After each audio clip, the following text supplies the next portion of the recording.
मुंडका उपनिषद द्वितीय खंड। इसके पहले हमने लास्ट क्लास में इसके पहले का खंड हमने समाप्त किया था।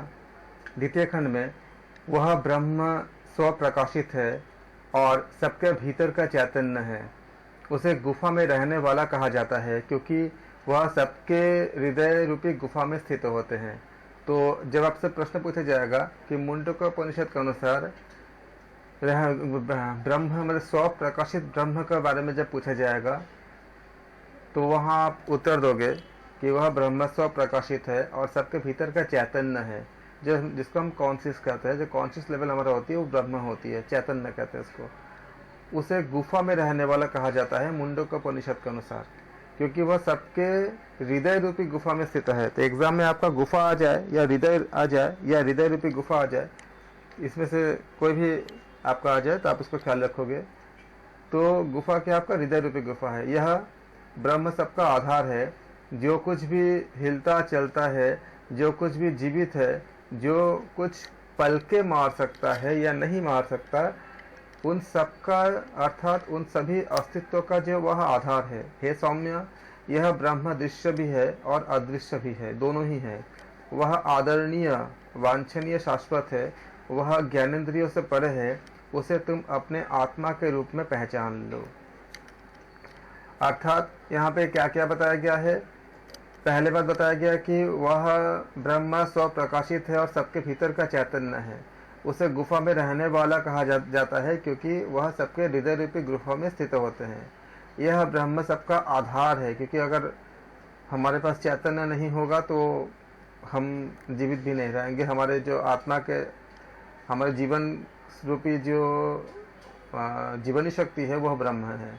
जो कुछ भी हिलता चलता है, जो कुछ भी जीवित है, यहाँ देखो जीवित शब्द भी बताया गया है, जो कुछ पलके मार सकता है या नहीं भी मार सकता है, उन सबका अर्थात सबका अस्तित्व क्या है, वह ब्रह्म है। हे सौम्य, वह ब्रह्म दृश्य भी है और अदृश्य भी है, ये दोनों है।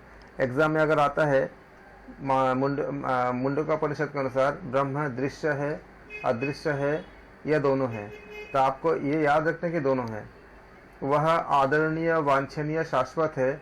वह ज्ञानेंद्रियों से परे है। उसे तुम अपने आत्मा के रूप में पहचान लो। जो प्रकाशित है, जो छोटे से भी छोटा है, जिसके आधार पर सब लोक और लोकवासी अवस्थित है, जो सबके संजीवनी शक्ति है, जो वाणी है, जो मन है, जो सत्य है, जो शाश्वत है, अर्थात जो जिसको मृत्यु नहीं होता, इसको अमर्त्य कहते हैं। जो अमर्त्य है वह लक्ष्य सब, यह अक्षर सनातन ब्रह्म ही है। उपनिषद प्राप्त संदेश रूपी बड़ा धनुष लेकर ध्यान से तीक्ष्ण बनाए गए जीवात्मा या जीवात्मा रूपी बाण का अनुसंधान करना चाहिए। फिर उस धनुष को जोर से खींचो, अर्थात जागतिक विचार को या जागतिक विचारों से मन को वापस भीतर खींच लो और फिर ब्रह्म की ओर देखो, अर्थात वह ब्रह्म ही तुम्हारा लक्ष्य है। अतः अपने तीक्ष्ण किए हुए मन से ब्रह्म को भेदो। अब इसके बाद आपके आते हैं जो एग्जाम के लिए बहुत महत्वपूर्ण है। ओम, यह धनुष है, लिख लीजिए। ओम क्या है? मुंडका उपनिषद के अनुसार धनुष है। जीवात्मा बाण है। ऐसा ही चीजें हम ऐसे ही इस तरह का जो वर्णन हमको एक और उपनिषद में मिली थी, जो हमने जहाँ पे क्या क्या था आपका, जिसमें यमराज जी बताते हैं नचिकेता को। एक और उपनिषद जो थर्ड उपनिषद था, कठोपनिषद, वहाँ भी आपने इसको अध्ययन किए होंगे। ओम, यह धनुष है, जीवात्मा बाण है। उस जीवात्मा रूप बाण का लक्ष्य क्या है? ब्रह्म है, क्योंकि उनको ब्रह्म से मिलने के लिए ही जन्म जन्मांतर की जर्नी कर रहे हैं। अप्रमत्त, सावधान रहकर उस लक्ष्य को भेद डालो या बिंध डालो। बाद में तुम उस ब्रह्म जैसे ही बन जाओगे। अर्थात व्याष्टि चैतन्य को चाहिए कि वह समष्टि चैतन्य को लक्ष्य कर उससे एकाकार हो जाए। यह बात इन मंत्रों में रूपकात्मक ढंग से बताई गई है, एक रूपक अलंकार के रूप में बताई गई है। यह स्वर्ग, यह पृथ्वी, यह अंतरिक्ष, स्वर्ग और पृथ्वी के बीच का अवकाश, यह जीवन, सभी इंद्रियों के साथ मन आदि सब कुछ इस विश्वात्मा अर्थात समष्टि चैतन्य के ऊपर ही आधारित है। इसलिए इस आत्मा को पहचान लो और अन्य विषयों को छोड़ दो। यह आत्मा तो अमरत्व का सेतु है। यह आत्मा के बारे में समझाए गए हैं, बताए गए हैं। यहाँ याद रखिएगा, रथ की धुरी में जड़े आरों की भांति जहाँ हृदय के साथ कई नाड़ियाँ जुड़ी हुई है, वहाँ यह परमात्मा अनेक रूपों में अभिव्यक्त होता है और उसके भीतर हृदय मन में घूमता फिरता है। इस आत्मा को ओम के रूप में ध्यान करो। अंधकार का अतिक्रमण करने के लिए तुम्हें आशीर्वचन अर्थात स्वस्ति है। यह हृदय में उठती हुई अनेक भावनाओं का संकेत है। जो आत्मा सामान्यतया और विशेषतया भी सब कुछ जानता है, इस विश्व में जो कुछ भी है वह उसी के महिमा के कारण है। वह आत्मा सभी के हृदय आकाश में प्रकाशित है। इस हृदय आकाश को ब्रह्म का निवास स्थान कहा जाता है। मन के रूप में अभिव्यक्त और जीवन एवं सूक्ष्म शरीर का वह संचालक है।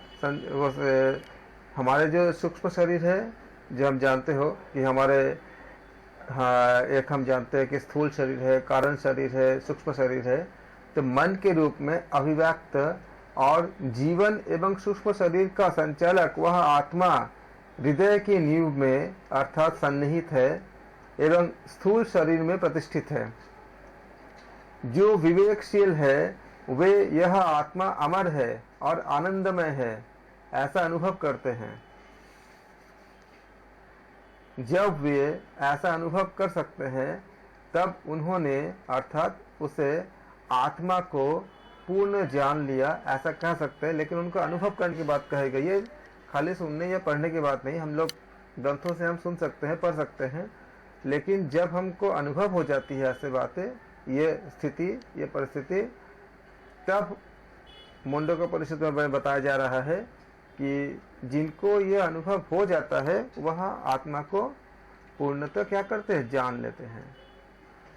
जब मनुष्य उस परब्रह्म को कार्य कारण सब कुछ के रूप में जान लेता है अर्थात सर्व रूपों में ब्रह्म का ही अनुभव करता है, तब उसके हृदय की सभी वक्रताएं अर्थात सभी जटिलताएं सरल हो जाती है, गांठें खुल जाती है, सभी शंकाएं मिट जाती है और उसके सभी कर्म नष्ट हो जाते हैं। यहाँ इस बात को याद रखेंगे, जब मनुष्य उस परब्रह्म को कार्य कारण सब कुछ के रूप में जान लेता है अर्थात सर्व रूपों में ब्रह्म का ही अनुभव करता है, तब उसके हृदय की सभी वक्रताएं सभी जटिलताएं सरल हो जाती है, गांठें खुल जाती है, सभी शंकाएं मिट जाती है और उसके सभी जो कर्म है नष्ट हो जाते हैं। जब कर्म ही नहीं बचेंगे तो दोबारा जन्म क्यों लेंगे? क्योंकि जन्म किस लिए लेते हैं? अपने कर्मफल को भोगने के लिए करते हैं। तो इसलिए मुंडकोपनिषद में ये बताए गए हैं कि जब मनुष्य उस परब्रह्म को कार्य कारण के सब कुछ के रूप में जान लेता है, आपने सांख्य दर्शन में पढ़े होंगे कार्य कारण सिद्धांत, कि ये सारे अगर उस परब्रह्म के कारण ही होता है तो सर्व रूप में ब्रह्म का ही वो जो अनुभव करता है। जो हम इसके पहले भी बात किए थे कि जितने भी स्थावर जंगम सब कुछ है उसमें अगर हम ब्रह्म के ही रूप में हम जानेंगे तब उसके हृदय की सभी वक्रताएं सभी जटिलताएं क्या होती है, सरल हो जाती है, खुल जाती है, गांठें खुल जाती है, सभी शंकाएं मिट जाती है। और जब शंकाएं मिट जाती है तो ब्रह्म को जान पाता है और जैसे ही ब्रह्म को जान पाता है तो उसका सारे कर्म जो होती है वो कार्मिक अकाउंट हम शून्य हो जाते हैं अर्थात सारे कर्म नष्ट हो जाते हैं। तो जब कर्म ही नहीं बचेगा तो भोगने के लिए कुछ होगा भी नहीं, और जब कुछ भोगने के लिए होगा भी नहीं तो क्या होगा, हमें जन्म भी नहीं लेने पड़ेंगे। इसलिए क्या हो जाएगा, उसके और भी मतलब सारे कर्म नष्ट हो जाते हैं तो वो उसको मोक्ष प्राप्त होती है। प्रकाशित और भव्य हृदय कक्ष में निर्मल और प्रकाशित ब्रह्म निवास करता है। कहाँ रहते हैं? हृदय कक्ष में ब्रह्म का निवास स्थान कहाँ बताया गया है? मुंडकोपनिषद में प्रकाशित और भव्य हृदय कक्ष में निर्मल और प्रकाशित ब्रह्म निवास करता है। वह ब्रह्म तो प्रकाश का भी प्रकाश है। आत्मज्ञानी लोग ऐसे ही ब्रह्म का अनुभव करते हैं। आत्मज्ञानी लोग ऐसे ही ब्रह्म का अनुभव करते हैं। ब्रह्म की उपस्थिति में सूर्य प्रकाशित नहीं होता, ब्रह्म ही प्रकाशित होते हैं। दूसरे उपनिषद में भी हमने देखे थे, यही बात बताई गई थी, खाली शब्द अलग थे। चंद्र और तारे भी प्रकाशित नहीं होते, बिजली भी नहीं चमकती, तो फिर अग्नि कैसे प्रकाशित हो सकता है जब ये सारे प्रकाशित नहीं होते। जब ब्रह्म प्रकाशित करता है तभी सब प्रकाशित होता है। अर्थात यहाँ भी मुंडकोपनिषद में भी क्या बताया गया, जो हमने केनोपनिषद में हमने समझा था कि अग्निदेव, आपका वायु इत्यादि जो जितने भी देवता है, उनके जो शक्ति, उनके जो कार्य करने की शक्ति, वो शक्ति ब्रह्म के शक्ति से ही होता है। इसी से बताया गया था, कहा गया था कि हमारे इंद्रियों के शक्ति से हम ब्रह्म को तो देख नहीं सकते, लेकिन इंद्रिया जिसके शक्ति से देखते हैं, अपना कार्य करते हैं, वह ब्रह्म है। तो यहाँ भी मुंडकोपनिषद में भी देखो, आप एग्जाम में मैं इसलिए कंपेयर क्यों कर रहा हूँ, कई बार ऐसे प्रश्न आते हैं कि ये बातें किन किन उपनिषद में बताया गया है, इसलिए मैं आपको यहाँ इसी जगह से आपको रिलेट कर दे रहा हूँ कि ये बातें और कहाँ कहाँ बताई गई है। आपने इसमें मुंडकोपनिषद की कुछ बातें आपको कठोपनिषद में भी मिलती है और केनोपनिषद में भी मिलती है, इसलिए आप इसको याद रखोगे, क्योंकि क्वेश्चंस बहुत डिप से आ रहे हैं। क्योंकि अगर उन्होंने ऐसे क्वेश्चंस बना दिया तो एक्चुअली इस क्वेश्चन से उन्होंने सारे उपनिषद के आपको ज्ञान को परख लिया कि आपने केनोपनिषद को पढ़ा है कि नहीं, आपने कठोपनिषद को कैसे पढ़ा, आपने मुंडकोपनिषद को आपने कैसे पढ़ा। सबका अगर बहुत गहन ज्ञान होगा तभी आप सही ऑप्शन तक पहुंच पाओगे। अब क्वेश्चंस पूछने के तरीके और जो कॉन्सेप्ट है सब कुछ चेंज हो रहा है, इसलिए आपको बहुत ज़्यादा अच्छे से एक ही बात अगर कई उपनिषद में बताई गई है तो उनको उपनिषद के नाम तो आपको याद रखना ही है। और डिटेल अगर हो सके, जैसे आपका मैं ग्रुप पे डेली आप लोगों को वो ऐसे श्लोक को मैं डालता हूँ, पोस्ट करता हूँ जो एग्जाम्स के लिए इम्पोर्टेंट है, क्योंकि श्लोक का याद होना बहुत ज़रूरी है। तो धीरे धीरे आप लोग कोशिश करोगे कि योग दर्शन के भी श्लोक जो है, सूत्र जो है, योग दर्शन में श्लोक नहीं होता, सूत्र होता है, उसमें सूत्र जो है उसका आप लोग याद करो। और कम से कम अभी अगर आप एक टारगेट करते हो कि 5 सूत्र भी डेली अगर याद करोगे तो 40 डेज में करीब आपका सारे योग दर्शन आपको याद हो जाएंगे। लेकिन आपको टारगेट करके चलने पड़ेंगे, जो बहुत इंपॉर्टेंट होंगे वो मैं आपको पोस्ट कर देता हूँ, उसको आप याद ज़रूर करें।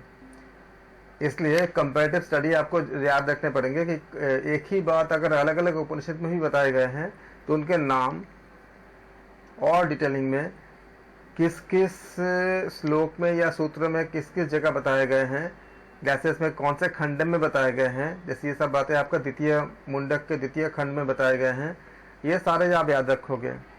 इसीलिए मैं बिना ऑप्शन के ही दूंगा क्वेश्चंस, उस समय मैं भी पूछूंगा आप लोगों से, इसलिए आप इसको इस एंगल से आप तैयार करके रखोगे। तो ब्रह्म की उपस्थिति में सूर्य प्रकाशित नहीं होता, ब्रह्म ही प्रकाशित होते हैं। चंद्र और तारे भी प्रकाशित नहीं होते, बिजली भी नहीं चमकती।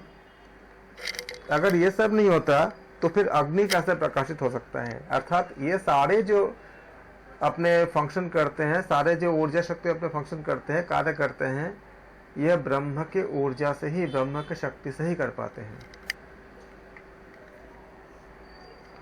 जब ब्रह्म प्रकाशित करता है तभी से प्रकाशित होता है, उसी के प्रकाश से सब प्रकाशित होते हैं।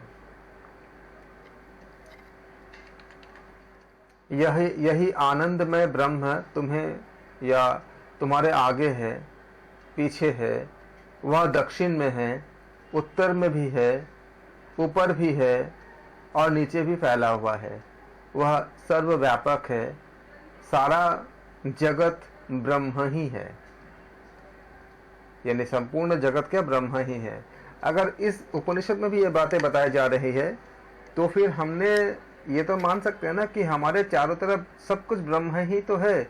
तो क्या हम किसी को हिंसा कर सकते हैं? अहिंसा अपने आप हम उसको फॉलो कर पाएंगे? खाली इन श्लोकों को अगर समझेंगे, उसको जीवन में उतारेंगे तो आप ये पाओगे कि यम नियम का मैक्सिमम से मैक्सिमम आप स्वतः ही पालन कर रहे हो। क्योंकि अगर आपके सामने ब्रह्म है तो आप किसी के लिए, हम किसी के लिए मतलब हिंसा या कोई भी चीज़ ऐसे नकारात्मक भावना हम रख ही नहीं सकते, क्योंकि ब्रह्म है। हम मंदिर में जाते हैं या कहीं कहीं हम पूजा करने जाते हैं तो हम क्या करते हैं, हम कितना श्रद्धा भक्ति से जाते हैं, श्रद्धा भक्ति लेके जाते हैं। अगर हम उसी शक्ति को, उसी देवता को जो ब्रह्म का ही द्योतक है, सब में जानेंगे, सब में मानेंगे, सारा जगत जब उसी में है, सर्वव्यापक है, खाली इतना मानने भर से मन में अगर भावना रखेंगे तो हम किसी के लिए भी दूषित भावना नहीं रखेंगे। और माफ़ी मांग लेना और माफ़ कर देना हमारे आदत में आ जाएगा।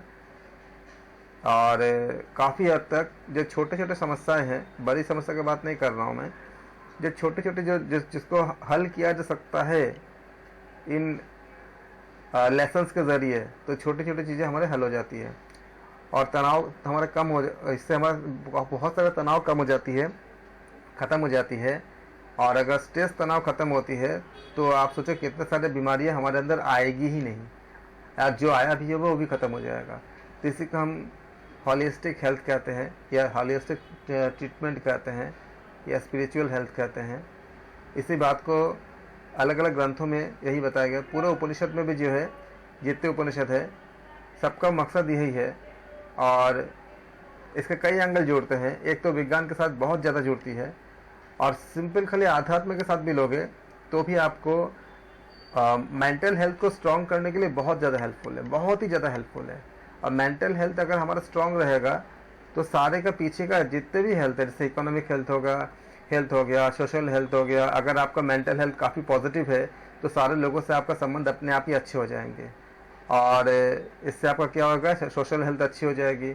अगर आपके साथ सबका संबंध अच्छे होंगे तो आपका जो भी आपका व्यापार है या जो भी आपका अर्निंग का जो कनेक्टिविटी है, जो भी सोर्स है, उसमें भी ज़्यादा अच्छा एक पॉजिटिव रिजल्ट आएगा। क्योंकि आपके साथ सबका अच्छे बिहेवियर रहेगा, सबका कनेक्शंस रहेंगे, तो आपका इकोनॉमिक हेल्थ अपने आप ज़्यादा बेहतर होने की कोशिश, मतलब ज़्यादा अच्छे होंगे। एक पॉजिटिव इंसान के साथ बहुत लोग जुड़ते हैं, उनका बहुत ग्रोथ होता है। तो आपका क्या हुआ, सोशल हेल्थ अच्छा हो गया, इकोनॉमिकल हेल्थ अच्छा हो गया, मेंटल हेल्थ अच्छा हो गया, आपका कर्म अच्छी हो रही है कि आगे आने वाले जन्मों में एक बहुत ही अच्छे कर्म लेकर आप जा रहे हो इस दुनिया से, लगातार अच्छे कर्म आप कर रहे हो। इन अच्छे कर्मों का फल भी क्या होगा, आप यम नियम का पालन आपका अपने आप स्वतः ही हो रही है। तो या तो आपको मोक्ष मिल ही जाएगा, क्योंकि अगर आप मृत्यु के समय अगर आप ब्रह्म को आपने याद कर पाए तो मोक्ष ही मिल गया। नहीं मिलेगा तो फिर से जन्म लेके फिर से आप अच्छे काम करोगे, ऐसे योग का ही कोई काम करोगे, फिर से जैसे गीता में बताया गया है कि अगर किसी को अगर मोक्ष नहीं मिलता है तो जहाँ तक किया है उसके बाद से अगले जन्म में फिर से कंटिन्यू करेंगे। तो इस तरह से हमारे जो धर्म अर्थ काम और मोक्ष, ये जो चतुर्वर्ग का फल होती है, इस तरफ हम जाते हैं।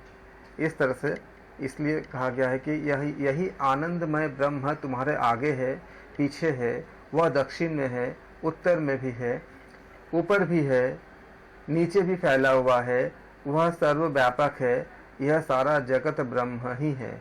इतने सारे इंफॉर्मेशन, इतने सारे लेसन्स इस छोटे लाइन में समाया हुआ है। अगर हम इसको इंटरप्रेट करके अपने जीवन में उतारेंगे, इतने ज़्यादा अच्छे होंगे। और जितनी ज़्यादा हम गहराई से समझेंगे, पढ़ेंगे, एग्ज़ाम में भी इसीलिए दी जाती है कि हम गहराई से हर उपनिषद का अध्ययन करें, कनेक्टिविटी को हम स्टडी करें, एक दूसरे के साथ कैसे क्या बातें कही जा रही है, बताई जा रही है। तो आपका उद्देश्य एग्ज़ाम्स हो तो भी बहुत अच्छी ऐसे आपको पढ़ने होंगे, और अगर खुद के नॉलेज को बेहतर करने के लिए हो तो भी आपको ऐसे ही पढ़ने होंगे। और दोनों अगर हो तो दोनों ही तो आपको हो ही जाएगा। इसलिए आप इसको बार बार इसको रिपीट करोगे, अच्छे से करोगे, और जीवन में उतारने की भी कोशिश करेंगे हम सब मिलकर। अब हम करेंगे तृतीय मुंडक के प्रथम खंड। यहाँ तक किसी को डाउट तो नहीं है? ये बहुत महत्वपूर्ण है। यहाँ पे आपका वृक्ष पर बैठे हुए तृतीय मुंडक का जो आपका जो एक रूपक अलंकार की तरह भी बताए गए हैं, और दो पक्षी के साथ तुलना की गई है, और बहुत ही अच्छे एग्जाम्स के लिए भी बहुत महत्वपूर्ण है, और उपनिषद को समझने के लिए, ज्ञान के लिए भी, नॉलेज के लिए भी बहुत अच्छी बात है। आप एग्जाम्स के लिए जो तैयारी कर रहे हैं, इनके कंटेंट का बहुत ध्यान रखेंगे। इसमें पक्षी के बारे में बताई गई है। एक ही वृक्ष पर दो पक्षी सदैव साथ रहते हैं। ये दो पक्षी कौन है? जीवात्मा और परमात्मा। एक ही वृक्ष पर दो पक्षी सदैव साथ में रहते हैं, दोनों सुंदर पंख वाले एक समान ही है। उनमें से एक उस वृक्ष के मीठे फल खाता है, जबकि दूसरा बिना खाए केवल देखता रहता है। हमारे अंदर जो चंचल चेतना होते हैं वो खाली देखते हैं, वो आपको बताते हैं क्या सही क्या गलत क्या। वो इसी को भगवत गीता में भी बताया गया है कि हे अर्जुन, मैं दृष्टा के रूप में मैं सबको देखता हूँ। आप गीता को जब पढ़ोगे तो बहुत अच्छे से समझोगे वहाँ जो बातें बताई गई है। वैष्टि चैतन्य जीवात्मा समष्टि चैतन्य के साथ एक ही शरीर रूपी। वैष्टि चैतन्य कौन है? आपका जीवात्मा है। समष्टि चैतन्य कौन है? यह आपका एक ही है, एक ही दोनों साथ हैं। शरीर रूपी वृक्ष पर समान रूप से होने पर भी अपनी दिव्यता को जाने बिना अज्ञान से मोहित होकर दुखी होता है। हमारे अंदर सबके अंदर उस परमात्मा है, लेकिन हम जानते नहीं हैं। इसलिए अज्ञान के कारण क्या है, हम मोहित मतलब आपका माया से जो मोहित होकर के हम दुखी होते हैं, जबकि हम सबके अंदर वही है। परंतु वही जीवात्मा जब अपने इष्ट अर्थात सही स्वरूप को पहचान लेता है, तब सभी दुखों को पार कर लेता है। अपनी मूलगत महिमा को क्या करता है, वो पहचान लेता है। जब आध्यात्मिक साधक अपने आत्मा को सही सर्जक के रूप में पहचान लेता है और हिरण्यगर्भ ब्रह्मा के भी जन्मदाता के रूप में उसे देख लेता है, उसे परम स्वामी समझ लेता है या समझता है। यहाँ देखो क्या बताया गया है, जिसका आप ख्याल रखोगे। आध्यात्मिक साधक अपने आत्मा को सही सर्जक के रूप में पहचान लेता है और हिरण्यगर्भ ब्रह्मा यानी क्या है इसमें, हिरण्यगर्भ इसमें ब्रह्मा के भी, या ब्रह्म नहीं, ब्रह्मा याद रखना, ब्रह्मा एक पद है, ब्रह्म एक शाश्वत ऊर्जा है। हिरण्यगर्भ ब्रह्मा को हिरण्यगर्भ बताया गया है। हिरण्यगर्भ ब्रह्मा के भी जन्मदाता के रूप में देख लेता है, उसे परम स्वामी समझता है। तब वह पुण्य पाप दोनों को पार कर जाता है, वह विशुद्ध हो जाता है और उसके साथ एकता का अनुभव करता है। क्योंकि जब हम पुण्य और पाप के ऊपर चले जाते हैं, तो इसी को हम भगवत गीता में भी जो बताया गया है कि स्थित प्रज्ञता की स्थिति जब प्राप्त होती है, तब जो ऋषि होते हैं उनको सच मतलब आपको पाप और पुण्य दोनों में से कुछ भी प्रभावित नहीं करता, क्योंकि परम शून्य में चले जाते हैं वो। इसलिए जब उसको पार कर जाते हैं तो विशुद्ध ब्रह्म में एकता का अनुभव करते हैं। एकता का अनुभव करने का अर्थ ही हो गया मोक्ष प्राप्त करना। ईश्वर सभी प्राणियों में अभिव्यक्त हुआ है और सभी प्राणियों की वह जीवनी शक्ति है। तो ईश्वर क्या है, सभी प्राणियों में अभिव्यक्त हुआ है और सभी प्राणियों की वह जीवनी शक्ति है। मनुष्य को जब इस प्रकार का ज्ञान हो जाता है, तब वह ईश्वर के सिवा अन्य कोई भी बात कर ही नहीं सकता। जब उसको ये ज्ञान हो जाता है, वह अपने आत्मा के साथ ही रमन करता है, वह स्वयं ही अपने आनंद का स्रोत है। ध्यानाध्यान आदि आध्यात्मिक कार्यों में वह सदैव रत रहता है, वह आत्मज्ञानियों में उत्तम माना जाता है।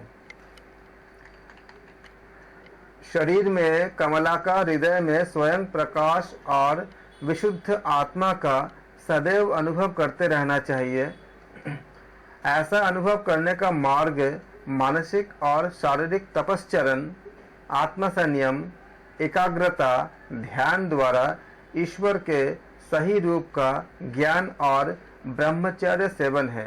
विशुद्ध चित्त वाले योगी ऐसा आत्मा का साक्षात्कार करते हैं। कैसे योगी? जिनके चित्त विशुद्ध हो चुका है, एकदम जो निर्मल जो चित्त है, जिसमें कोई मल ना हो। मल मतलब क्या है, जो बहुत सा ऑब्स्टिकल्स के कारण मल उत्पन्न होती है। जिनके चित्त एकदम विशुद्ध होते हैं, अर्थात जिनके चित्त में यम नियम पूरी तरह से प्रवाहित है और संपूर्ण यम नियम को वही पालन, हमारे साधारण मनुष्य के लिए बता रहा हूँ, जो पूर्ण समर्पण करते हैं प्रभु के प्रति, तो उनका आपका चित्त जो होते हैं वो विशुद्ध हो जा, प्रभु खुद ही कर देते हैं संपूर्ण, जैसे कि अर्जुन को उन्होंने कर दिए थे। तो विशुद्ध चित्त वाले, गीता को अच्छे से जब अध्ययन करोगे तो बहुत सारी चीज़ें क्लियर होगा, बहुत सारी चीज़ें। बहुत बड़े सागर है। 700 तो श्लोक है लेकिन बेहद ज़्यादा विस्तार है उसमें। विशुद्ध चित्त वाले योगी को योगी ऐसे आत्मा का क्या करते हैं, साक्षात्कार करते हैं। सत्य ही विजय प्राप्त करता है। यहाँ देखो सत्यमेव जयते। अगर यह आपको पूछे जाए कि सत्यमेव जयते कहाँ पर है, आप इसको श्लोक याद रखना है। इसको श्लोक नंबर 6 है, सत्यमेव जयते नानृतं सत्येन पंथा बीततो देवयानः येन क्रमण्यत्रिशयो प्राप्त काम तत्यत्र तत्सय परमं निधानम। तो यह सत्यमेव जयते जो आपका जो हम पढ़ते हैं, जिसको हम जानते हैं, यह मुंडकोपनिषद से ली गई है और श्लोक नंबर 6 है। इसको आप याद रखना जी। अगर एग्जाम में आते हैं क्वेश्चन, क्योंकि इसमें ऊपर कई क्वेश्चन पूछे गए हैं, कई बार आए हैं, सत्यमेव जयते कहाँ से ली गई है, तो आप बोलोगे तृतीय मुंडक के प्रथम खंड के श्लोक नंबर 6 है। इसको याद रखना है आप लोग। तृतीय मुंडक के प्रथम खंड के क्या है आपका, श्लोक नंबर 6 है। कहाँ लिखा गया, इसमें सत्यमेव जयते के बारे में बताया गया है। तो सत्य की ही विजय प्राप्त करता है, असत्य नहीं, क्योंकि स्वर्ग की देवों की ओर जाने वाला चौड़ा मार्ग, राजमार्ग सत्य से होकर ही जाता है। सब कामनाओं को लांघ कर ऋषि लोग सत्य द्वारा ही लक्ष्य सिद्धि प्राप्त करते हैं। उस दिन हम कुछ दिन पहले आपसे चर्चा कर रहे थे कि अक्सर हमारे जीवन में कुछ ऐसे पल आते हैं जहाँ पे हमें थोड़ा सा दुख प्राप्त होता है। हमें लगता है कि कभी कभी कि कुछ जगह हमें ऐसा लगता है कि शायद हम बहुत अच्छा काम करने के बाद भी हमें दुख प्राप्त हो रही है। और हमें ये भी देखने को मिलता है कि जो लोग अच्छे काम नहीं करते शायद उनको ज़्यादा सुख प्राप्त हो रही है। तो इसमें हम बहुत ज़्यादा दुखी हो जाते हैं। तो यहाँ मैं बताना चाहूँगा आपको कि जब आप अच्छे कार्य करते हो तो क्या करते हैं, आपके यहाँ देखो उपनिषद के अनुसार क्या करते हैं हम लोग, हमारे अपने चित्त को शुद्ध करते हैं और ये हमारे अच्छे कर्मों को हम हमारे जो सकारात्मक कर्म या ब्रह्म की प्राप्ति के लिए जो कर्म होती है उसको हम अगर प्रभु के कृपा से हम करते जाते हैं तो उस समय प्रभु बहुत हम पे कृपा करते हैं, बहुत ज़्यादा। ये तो उनको ही करते हैं जिनके ऊपर प्रभु का बहुत विशेष कृपा होती है। कि अगर प्रभु ये समझते हैं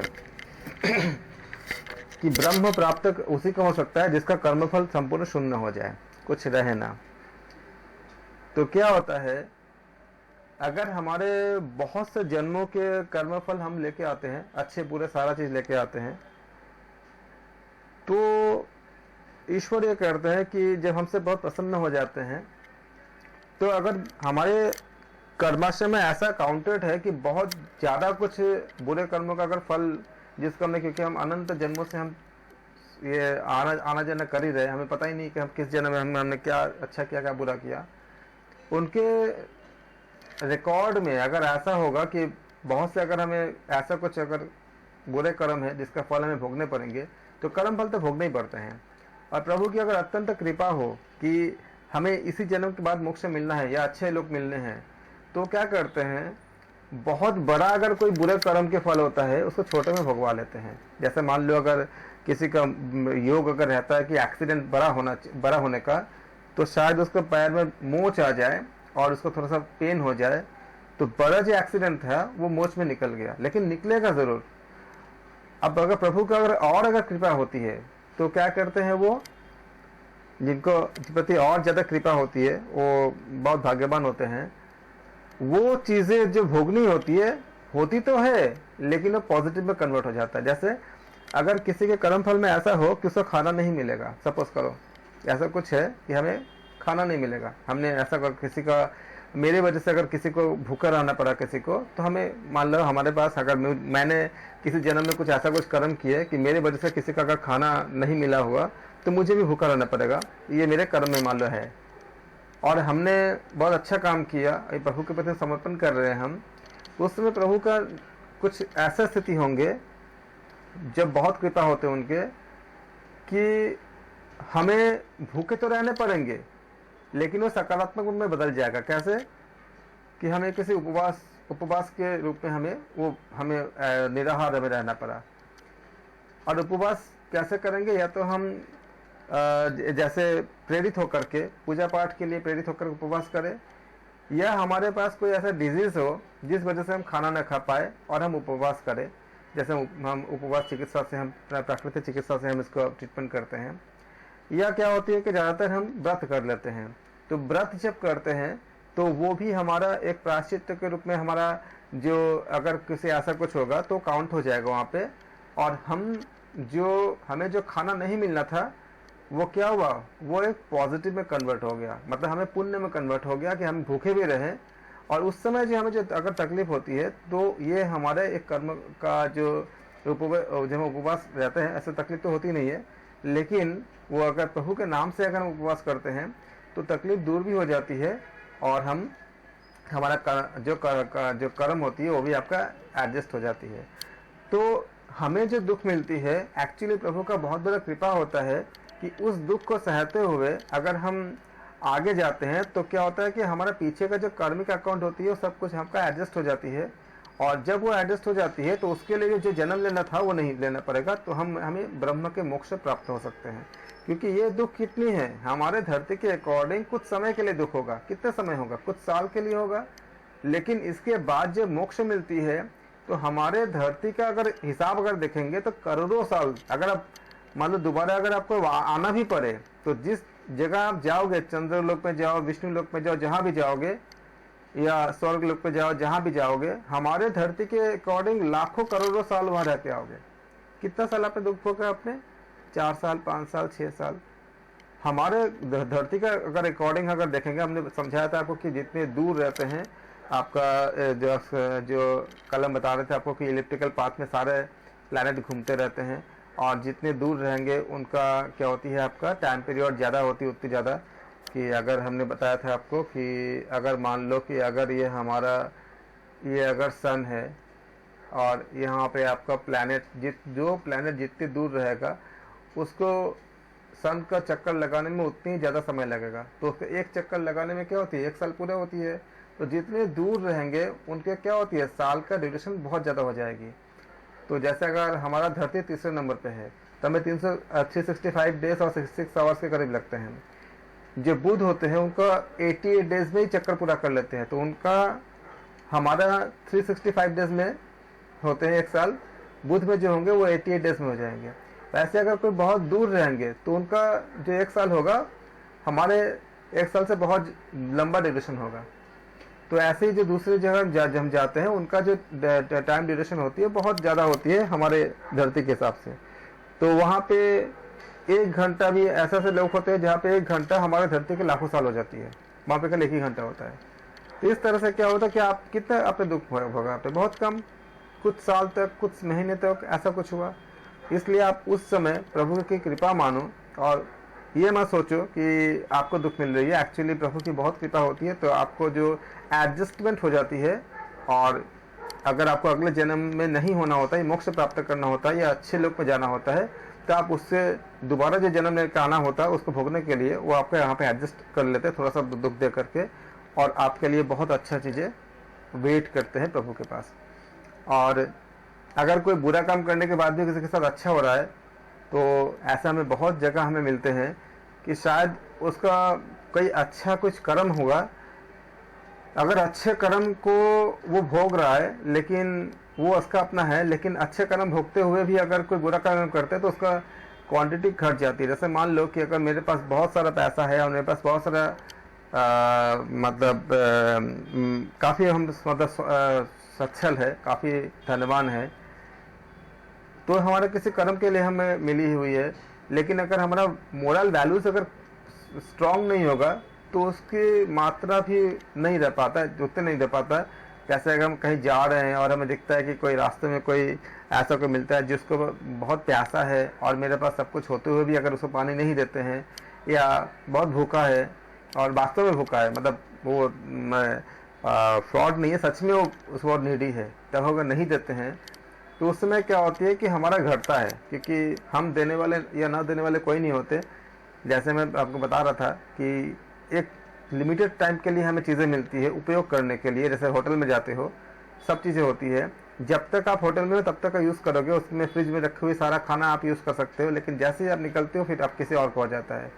उसी तरह से हमारे पास जितने दी हुई है एक लिमिटेड टाइम के लिए दी हुई है, उसका पहले भी किसी और का था, बाद में भी किसी और का हो जाएगा। लेकिन अगर हमारी मोरल वैल्यूज डाउन होती है तो हमारे जितने चीज़ें होती रहती है वो जल्दी ख़त्म हो जाती है, फिर हमको उसका जो बुरा फल हमको हमारे सामने आ जाती है। आप देख ही रहे हो सब जगह पे, आपके आसपास जो लोग धनवान हैं एक लिमिटेड टाइम के लिए है, फिर वो निर्धन भी हो जाते हैं, और जो निर्धन होते हैं वो धनवान भी हो जाते हैं। ये सब चीज़ें हमारे कर्मों के हिसाब से होती है। तो कभी भी अगर आपका ऐसा दुख होता हो, कभी भी अगर जीवन में ऐसे इस तरह की चीज़ें होती हो, तब उपनिषद को याद रखना और इन सब बातों को याद रखना, आप उस दुख से निकलने में आपको बहुत मदद करेगा, बहुत ज़्यादा मदद करेगा। ये आपका हम उपनिषद को अध्ययन करने के साथ साथ, एग्ज़ाम के साथ साथ अपने खुद के हॉलिस्टिक हेल्थ, यानी कि हमारे जो आध्यात्मिक स्वास्थ्य के साथ साथ हमारे माइंड, मतलब आपका जो माइंड का हेल्थ होती है, मतलब मन का जो स्वास्थ्य होती है, बहुत स्ट्रांग हो जाती है, बहुत ही ज़्यादा स्ट्रांग हो जाती है, मानसिक स्वास्थ्य जिसे कहते हैं। आगे हम करेंगे, ब्रह्म अनंत है, इंद्रिय गम्य है, विचारातीत है। इंद्रिय अगम्य मतलब इंद्रियों उसको नहीं समझ सकता, सूक्ष्माति सूक्ष्म है, दूर से भी दूर, बहुत दूर, परंतु नजदीक से भी नजदीक, बहुत आपके अंदर ही, आपके शरीर के अंदर ही है, और दूर से भी दूर भी है, अर्थात हर जगह समाया हुआ है। वो तभी हो सकता है ना जब हर जगह समाया हुआ है। हृदय कमल यानी हृदय गुफा में वह क्या है, सुप्रतिष्ठित है। आत्मा के निराकार होने से तुम उसे आंख से देख नहीं सकते, क्योंकि जिसका कोई आकार ही नहीं होगा तो हम आंख से कैसे देखेंगे। आंखों से हम उसको देख सकते हैं जिसका कोई आकार हो, जिनके पास कोई आकार ही नहीं है उनको हम आंखों से हम कैसे देख सकते हैं, नहीं देख सकते ना। इसीलिए कहते हैं कि आत्मा के निराकार होने से तुम उसे आंखों से देख नहीं सकते। वाणी से अतीत होने के कारण, क्योंकि सुनने के बाद अतीत है, परे है, वाणी से अतीत होने से तुम उसका वर्णन नहीं कर सकते। वाणी से अतीत के बारे में आपको थोड़ा सा हम बात करते हैं। हमारा विज्ञान कहता है कि आप जानते हो कि श्रव्य और मतलब आपका एक होती है आपका अल्ट्रासाउंड, मतलब 20 हर्ट्ज से लेकर 20,000 हर्ट्ज तक के जो फ्रीक्वेंसी के जो आवाज़ हम सुन सकते हैं, इसके नीचे भी नहीं सुन सकते, इसके ऊपर भी नहीं सुन सकते। तो इसके ऊपर का जो आवाज़ होती है उसका अल्ट्रासाउंड कहते हैं। कुछ दूसरे पक्षी जैसे कि दूसरे प्राणी जैसे कि चमगादड़ वगैरह का सुन सकते हैं, और उसका यूज़ भी होती है अल्ट्रासाउंड का। जैसे आप जानते हो कि पेट की पथरी वगैरह जानने के लिए अल्ट्रासाउंड का इस्तेमाल होती है। दूध न फटे डेयरी इंडस्ट्री में भी इस्तेमाल होती है। और 20 हर्ट्ज के नीचे भी हम सुन नहीं सकते उसको। दूसरे प्राणी जैसे कि क्या देखते हैं ना कि जब भूकंप आना होता है या कुछ प्राकृतिक आपदा आना होता है, तो ऐसे आपका कुछ चींटी है और भी दूसरे कुछ ऐसे एनिमल होते हैं जिनको कुछ पता चल जाती है, जिन उस वाइब्रेशन को समझ पाते हैं और अपने अंडे को लेकर के, या उनका मूवमेंट दिखाई देता है कि जब भूकंप आना होता है, सुनामी आना होता है, ऐसा कुछ आना होता है तो वाइब्रेशन आता है, लेकिन हम उसको पकड़ नहीं पाते। तो इसीलिए कहा गया कि अगर आज के विज्ञान भी देखेंगे तो विज्ञान भी ये कहता है कि सुन आप उसी वाइब्रेशन को पाते हो जिनकी फ्रीक्वेंसी 20 हर्ट्ज क्या यूनिट होती है। आप जानते हो कि फ्रीक्वेंसी के जो फार्मूला होती है, अगर आप थोड़े से साइंस के बैकग्राउंड के होंगे तो किसी ऑब्जेक्ट को अगर हम रोटेशन जब करते हैं, सपोज करो कोई सर्कुलर मोशन में कुछ घूम रही है, या अगर हम वेव साइंस के अकॉर्डिंग देखेंगे तो सपोज करो कि इस तरह से अगर कोई वेव अगर मूवमेंट में है तो इसके एक रोटेशन का ऐसे होती है, ऐसे।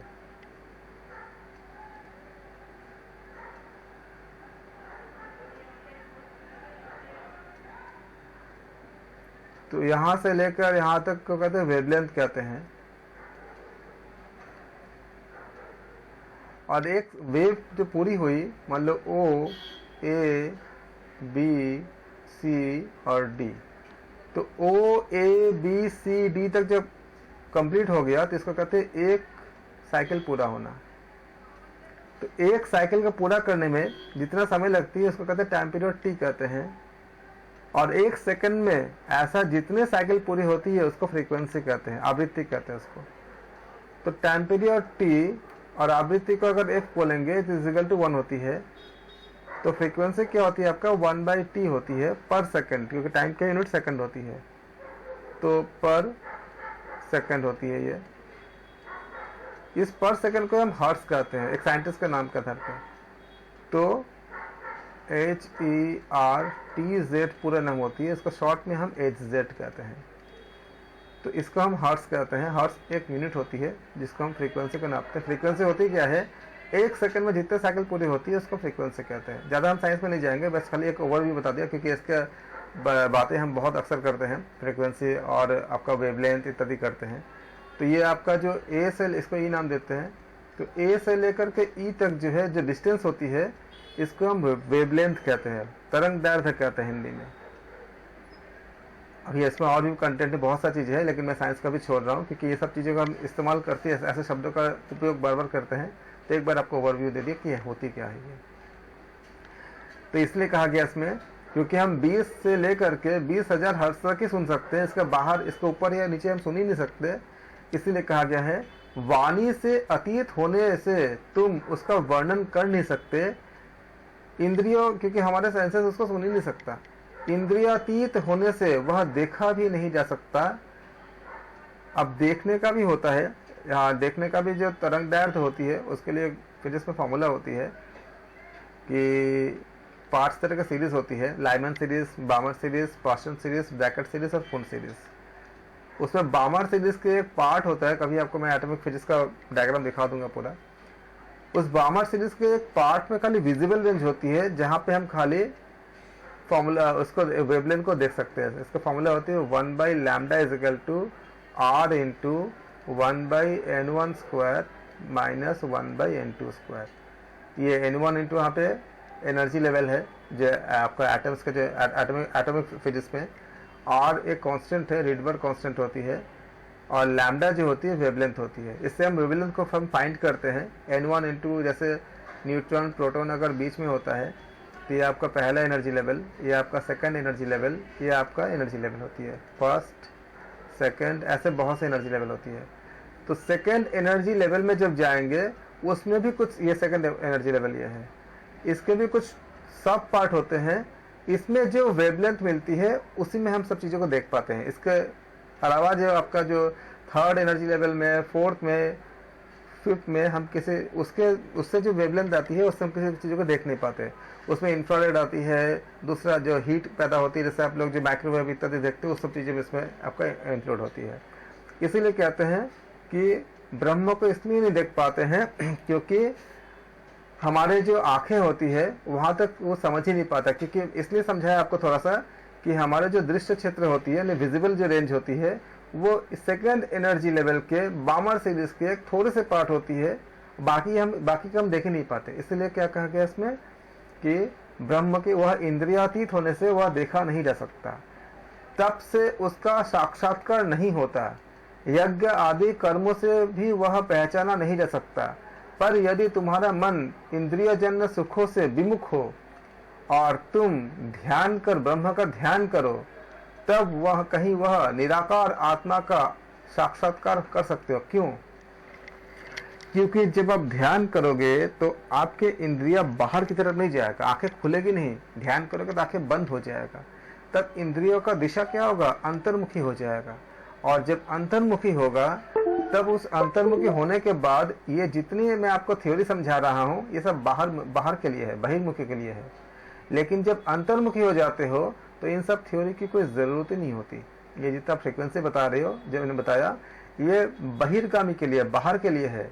जब आप अंतर्मुखी होते हो तो आपके नाभि से, अनाहत चक्र से लगातार ओम की ध्वनि उत्पन्न होती है, जिसमें आहत नहीं होती। दो वस्तु के टकराने को आहत कहते हैं। आप दो हाथों को टकराओगे तो ताली की आवाज आएगी, बिना टकराए आवाज नहीं आती। आवाज तभी आएगी ना, आप जब बात कर रहे हो तो आपके जीभ के साथ आपका तालू के साथ और हवा के साथ एक टक्कर हो रही है, तभी आपका आवाज या मेरा आवाज आप तक जा रही है। ये आहत है।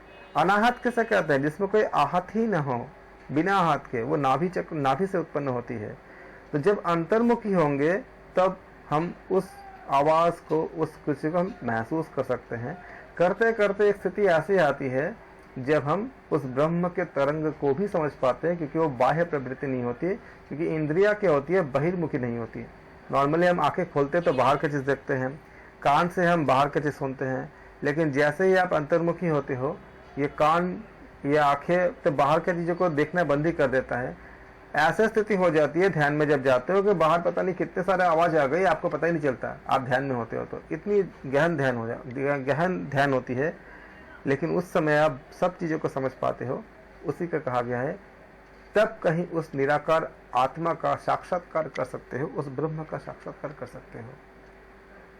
प्राण, जीवन शक्ति अपने पांचों प्रकारों के साथ जिस शरीर में व्याप्त है, उसी शरीर में आत्मा भी अति सूक्ष्म स्वरूप में व्याप्त है। वह आत्मा सूक्ष्म बुद्धि से जाना जा सकता है। सूक्ष्म बुद्धि क्या है? ये हमारे, आप जब बुद्धि के बारे में हम जब आपको एनाटॉमी में बताऊंगा तो आप देखना कि अभी तक जो मेडिकल साइंस जिसको प्राप्त कर जितना डिस्कस करता है, उसमें कुछ लोब्स होते हैं, पार्ट्स लोब्स होते हैं। फिर आपका ब्रेन का आपका 3 हिस्से में हम बात करेंगे, frontal part, mid part, hind, मतलब आपका ब्रेन का जो 3 हिस्से होते हैं, आपका एक सामने का, एक बीच का, एक हिंड मतलब पीछे का ब्रेन होती है। उसमें बहुत से लोब्स होते हैं। इसमें हम ऑसिपिटल्स की बात करेंगे, बहुत सारी चीज़ें बात करेंगे उसमें ऊपर। उसमें भी आपका जो हम देखते हैं कि एक होते हैं चेतन, अवचेतन और अचेतन, 3 तरह के आपका लेवल होती है। और फिर बुद्धि का जो पार्ट होती है, जब हम दर्शन के बारे में बात करेंगे तो ये आपका एक सात्विक अहंकार से भी उत्पन्न होते हैं, तामसिक अहंकार से भी उत्पन्न होती है। तो उसमें जब हम जाएंगे तो उसी को बताया जा रहा है कि उसी शरीर में आत्मा भी अति सूक्ष्म स्वरूप में व्याप्त होते हैं। अंतर्मुखी होने के बाद तब वो चीज़ें हमें समझ आती है, वह आत्मा सूक्ष्म बुद्धि से जाना जाता है। तब उस स्थिति के लेवल का, जिसको प्रज्ञा बुद्धि कहते हैं, उस स्थिति में जब जाते हैं तब हम जान पाते हैं। इसीलिए आज के जीवन में, आज के दुनिया में कुछ भी हमें जानने के लिए रिसर्च करने पड़ते हैं। कभी कभी रिसर्च क्या पुराने रिसर्च को गलत साबित कर देता है, और जिसको हम बहुत लंबे समय तक हम लेकर चलते हैं।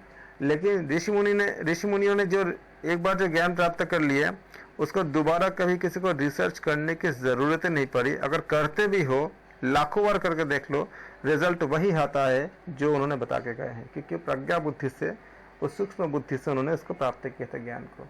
उनको किसी भी लैबोरेटरी में जाकर के उन सब चीज़ों को, क्योंकि अंतर्मुखी ज्ञान था, बहिर्मुखी ज्ञान से उनको जानने की जरूरत नहीं पड़ी। आप देखोगे महाभारत में, रामायण में, सब जगह पे जितने भी बड़े बड़े कार्य हैं, जैसे शस्त्र विद्या कौन सिखा रहे हैं? एक ऋषि सिखा रहे हैं, एक मुनि, एक महर्षि सिखा रहे हैं। उनको कैसे पता? वो उन्होंने तो कभी मतलब ऐसा तो कोई वर्णन मिलता नहीं है कि उन्होंने कहीं अध्ययन किए हैं। उन्होंने तपस्या किए हैं। तपस्या मतलब क्या होती है? जब तप करके उस ब्रह्म ज्ञान को प्राप्त करते हो तो आपको सारा ज्ञान की प्राप्ति खुद ही हो जाती है। उस पंच तत्व के जब आप सिद्ध कर लेते हो तो पंच तत्व में से निर्मित जितने भी वस्तु है, सबको आपको ज्ञान प्राप्त होती है। पृथ्वी, अग्नि, वायु, जल, आकाश, जो पंच तत्व होती है, उनमें जो सिद्धि प्राप्त करते हो तो उससे निर्मित जितने भी पदार्थ, सब में आपको ज्ञान अपने आप हो जाती है। तो जितने भी आपका अस्त्र शस्त्र इत्यादि है, उसका निर्माण तो इन्हीं से हुई है। इसलिए क्या हुआ, उनको दोबारा कभी रिसर्च करने की जरूरत नहीं पड़ी, ज्ञान अपने आप अंतर्मुखी से आ गई थी, उसको प्रज्ञा बुद्धि से आती है। इसलिए इतनी ज़्यादा सशक्त थे, जो बता दिया विज्ञान हो गया।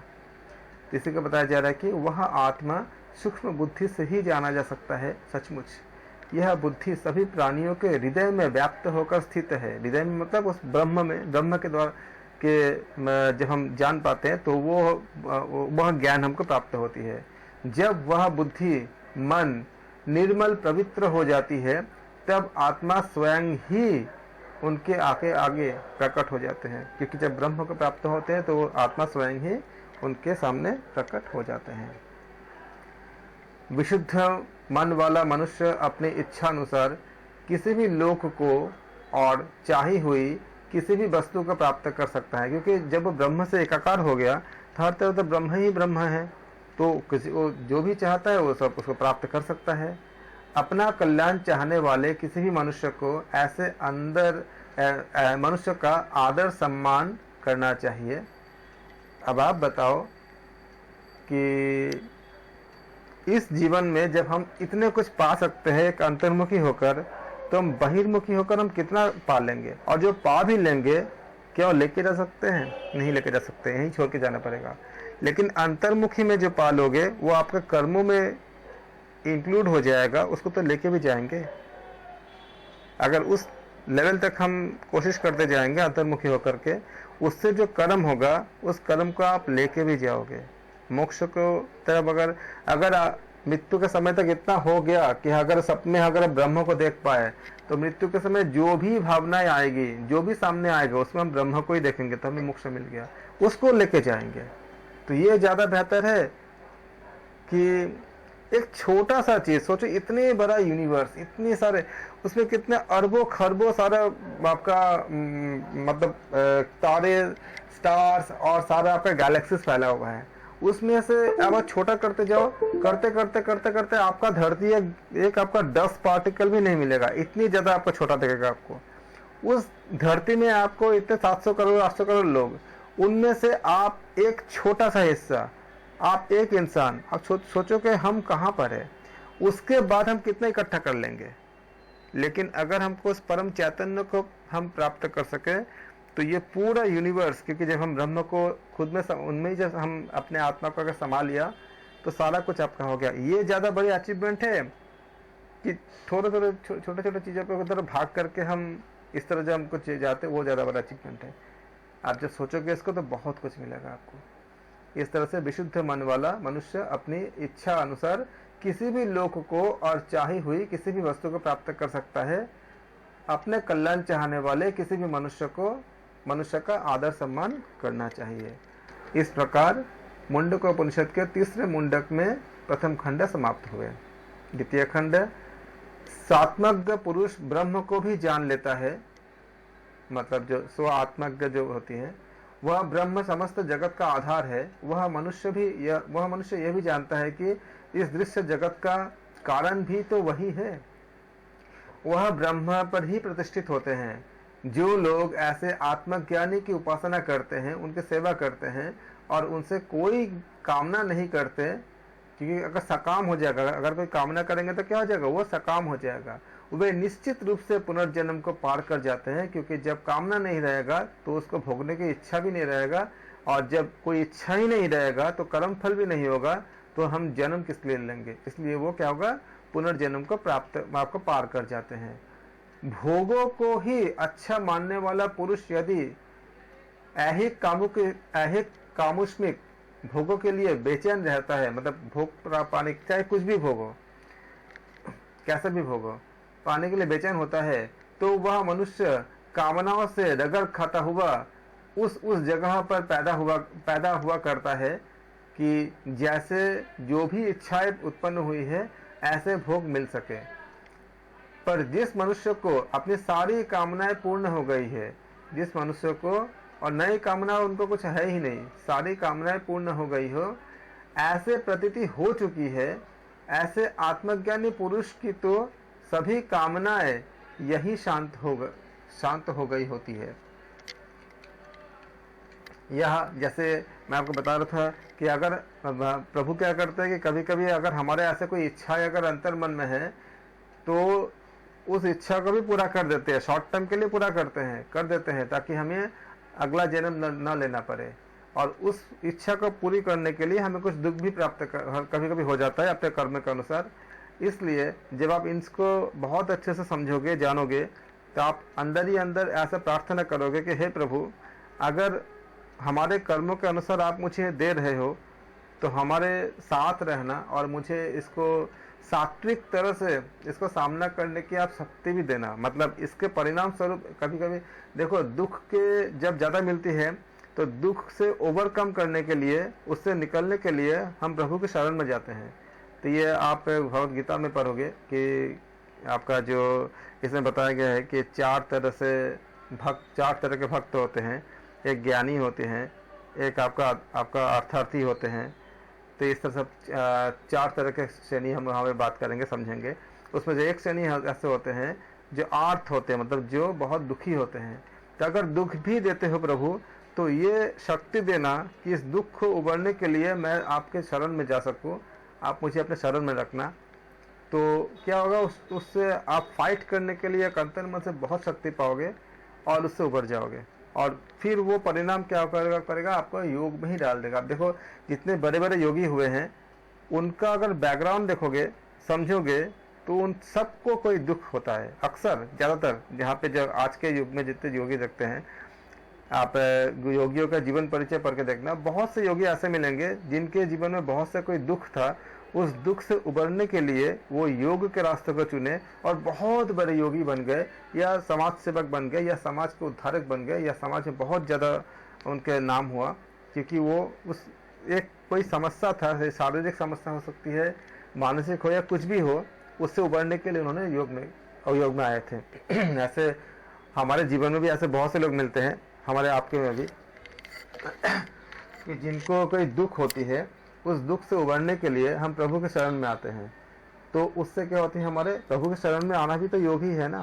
केवल आसन करना, प्राणायाम करना ही योग नहीं है। योग तो बहुत सारे, आपका भक्ति योग भी है, गीता के हर चैप्टर में योग से समाप्त होती है। तो भक्ति योग, भक्ति करना भी तो योग, एक योग ही हुआ ना। तो इसलिए कहा गया कि इसमें जब आप ऐसा सोचोगे ना, तो आपके जीवन में जितने दुख होती है, उसके दुख तो रहेंगे, लेकिन आपको एहसास नहीं होगा दुख का।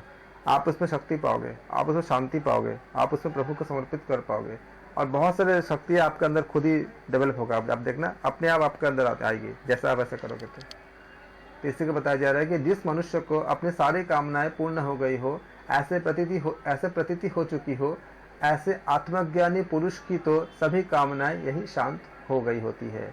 यह आत्मा शास्त्रों के विवरण से प्राप्त नहीं है, मतलब शास्त्र पर क्या हम आत्मा को नहीं पा सकते, बौद्धिक शक्ति से भी प्राप्त नहीं है, बुद्धि के द्वारा भी प्राप्त नहीं कर सकते, गुरु से बार बार श्रवण करने से भी वह नहीं मिलता, बार बार आप सुन लो तब भी नहीं मिलेंगे। पर यह साधक जिस आत्मा को निष्ठा पूर्वक चाहता है, उसी निष्ठा से वह प्राप्त किया जा सकता है। अर्थात जो भक्ति करते हैं, जो समर्पण करते हैं, जो प्रभु के लिए रोते हैं, उनको प्राप्त होते हैं। यह आत्मा उसके आगे अपना स्वरूप को उद्घाटित कर देता है, अर्थात ब्रह्म स्वयं ही उनके सामने अपना परिचय करते हैं। भक्ति मार्ग ऐसा अर्थ करते हैं, यह आत्मा जिस मनुष्य को पसंद करता है, अर्थात जिसके ऊपर वो अनुग्रह करता है, उसके आगे अपना स्वरूप स्वयं प्रकट कर देते हैं। जैसे कि गुरु के सामने प्रकट कर दिए थे, ऐसे बहुत सारे, जैसे कि सुदामा के सामने प्रकट कर दिए थे, ऐसे जैसे प्रहलाद के सामने प्रकट कर दिए थे, ऐसे बहुत सारे उदाहरण मिलेंगे जहाँ पे आत्मा मतलब अर्थात ब्रह्म स्वयं ही प्रकट कर देते हैं। और ऐसे बहुत सारे योगी हैं जिनके सामने प्रकट हो किए हैं। अगर आप कोशिश करेंगे तो आपको भी ऐसा फल मिल सकती है। अगर आप, जैसे बताया गया है भगवत गीता और उपनिषद में, ऐसे अगर कोशिश करेंगे तो हरि सबके अंदर है, आपके अंदर भी जब आप करोगे तो आपके समय के अनुसार, लेकिन कब करेंगे नहीं पता। इसी बात को रामकृष्ण परमहंस देव कहते हैं, आपका विवेकानंद के गुरुजी, कभी उनको अध्ययन करना। वो माँ काली से कहते हैं कि हे माँ काली, आप किसको आप दोगे, किसको आप नहीं दोगे, आप ही जानते हो, इसको हम तय नहीं कर सकते। क्योंकि आज हम किसी इंसान को अगर देखते हैं तो हमें नहीं पता कि कितने जन्मों के कर्मों से क्या क्या कर्म है। हो सकता है कि आज वो शायद वो ज़्यादा योग में इन्वॉल्व ना हो तभी उसको मिल जाए, क्योंकि उसका पीछे का कर्म बहुत अच्छा हो रहा होगा। और जो लोग अभी कोशिश कर रहे हैं, जिनका अभी कर्म होना है, तो वो कोशिश करते जाएंगे। और भगवद गीता में जैसे बताया गया है कि इस जन्म के बाद अगला जन्म, फिर अगला जन्म, धीरे धीरे वो लगातार आगे ही बढ़ता जाएगा और उसको प्राप्त होंगे। इसलिए आप जरूर कोशिश करो। यह प्रस्तुत आत्मा निर्बल यानी निष्ठाहीन के द्वारा नहीं पाया जा सकता। यहाँ पे बल मतलब शारीरिक बल नहीं, यहाँ निष्ठा का बल, भक्ति का बल। आत्म साधना से, प्रमाद करने से अथवा त्याग विहीन अर्थात तपश्चर्या से या पांडित्य से भी नहीं मिलता। कि अगर हम बोल देते हैं कि हमने इतना पढ़ाई किया, ये जानते हैं, ये पांडित्य का दिखावट है, उससे नहीं मिलता। पर जो विवेकशील पुरुष इन सभी उपायों से निष्ठा पूर्वक, श्रम पूर्वक प्रयत्न करता है, कोशिश करता है, तो यह आत्मा उसी का हो जाता है। क्योंकि जब हमारे पास जब अहंकार समाप्त हो जाती है, समर्पण आती है, तब अपने आप हो जाती है। कोई मतलब नहीं कि कौन MA किया है, BA किया है, PhD किया है, नहीं किया है, उससे कोई मतलब नहीं है। हमारे लौकिक जो अध्ययन है ये हमारे एक दूसरे कार्य के लिए है कि हमें कुछ अच्छा जॉब मिल जाए या हमें अच्छा और समझ आ जाए सब चीज़ों के लिए। लेकिन ऐसे बहुत सारे आपके योगी हुए हैं जिनको हमारे जो शिक्षा पद्धति का ज़्यादा ज्ञान नहीं था, जैसे कि, लेकिन वो बहुत बड़े योगी हुए, उनके ऊपर इतने से लोग पीएचडी करते गए लेकिन आज तक उनको पूरा समझ नहीं पाए। जैसे कि आपका सूरदास, जैसे कि आपका कबीरदास, जैसे कि आपका रामकृष्ण परमहंसदेव, उन लोगों का हमारे जो जो यहाँ के जो शिक्षा पद्धति से कोई मतलब नहीं है, लेकिन उनका ज्ञान इतने ज़्यादा थे, इतने महान ज्ञानी थे कि इस शिक्षा पद्धति से पढ़ाई करके लोग पीएचडी पता नहीं कितने सालों से कर रहे हैं और कितने लोग कर रहे हैं, लेकिन उनके सारे बातों को वो जान नहीं पाए। इसका मतलब क्या हुआ कि जो ज्ञान है वो इंद्रियों से जब बाहर की तरफ देखते हैं उससे बहुत बहुत बहुत ज़्यादा ज्ञान तब होती है जब इंद्रिया जब अंदर की तरफ देखता है। आप बताओ, सूरदास जी अगर वो बाहर की चीज़ों को देख नहीं पाते तो श्री कृष्ण का इतने अच्छे चित्रण कैसे कर दिया, जिसके बारे में इतने लोग पीएचडी पता नहीं कितने दिन से कर रहे हैं और कोशिश कर रहे हैं कि जो बाहर की दुनिया को देख नहीं पाते, उन्होंने श्री कृष्ण के बाल लीला का इतने अच्छा वर्णन कैसे कर दिया, कैसे किया, कैसे उन्होंने समझा। उसी प्रकार से और भी बहुत सारे, जैसे कबीरदास जी ने जो बातें कहे, इतनी गूढ़ बातें, रामकृष्ण परमहंसदेव जी ने जो बातें समझाए, इतना सिंपल भाषा में समझाए, कभी आप उनको पढ़िएगा। विवेकानंद के गुरुदेव थे, गुरुजी है। तो ये ज्ञान कहाँ से आई? ये तो बहिर्ज्ञान से नहीं आई। ये जिनको हम पढ़ के हम योग में एमए करते हैं, एमएससी करते हैं, पीएचडी करते हैं, उन लोगों का ज्ञान अंतर्मुखी था। इसी को बताया जा रहा है कि अर्थात वह आत्मा को पा लेता है और वह ब्रह्म धाम में प्रवेश कर पाता है, अर्थात ब्रह्म के साथ क्या होता है, एकाकार हो जाता है।